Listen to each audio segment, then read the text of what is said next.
Sebanyak 1.260 tenaga kesehatan di Kabupaten Aceh Besar telah menjalani vaksinasi dosis ketiga menggunakan vaksin Moderna. Jumlah ini dipastikan terus bertambah seiring dengan program vaksinasi dosis ketiga yang terus digelar Satuan Tugas Penanganan COVID-19 bersama Dinas Kesehatan setempat.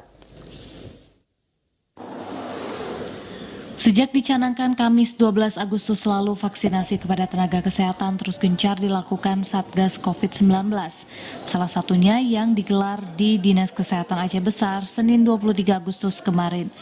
Kondisi ini membuat realisasi pemberian vaksin kepada kelompok ini telah 100% khususnya untuk dosis 1 dan 2. Hingga kini, sebanyak 1.260 dari 2.604 tenaga kesehatan di Kabupaten Aceh Besar telah menjalani vaksinasi dosis ketiga.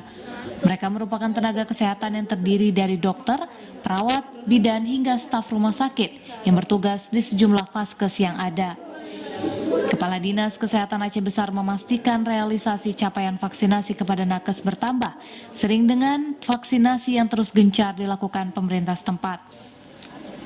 Capaian ini diharap mampu menciptakan kekebalan bagi nakes yang berada di garis depan penanganan COVID-19.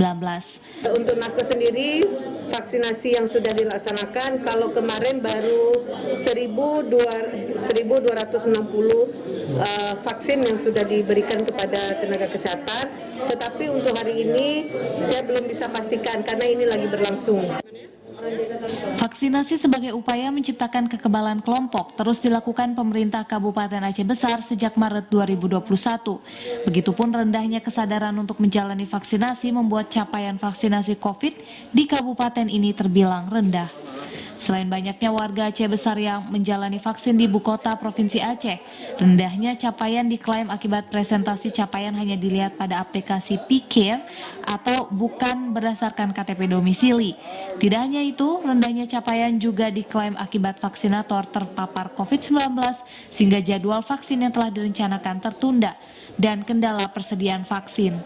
Tidak hanya itu, gencarnya hoaks dan KIPI serta dukungan lintas sektor menjadi alasan rendahnya capaian vaksinasi di kabupaten ini. Dari Aceh Besar, Arman Konadi, TVRI melaporkan. Saudara, dalam rangka memutus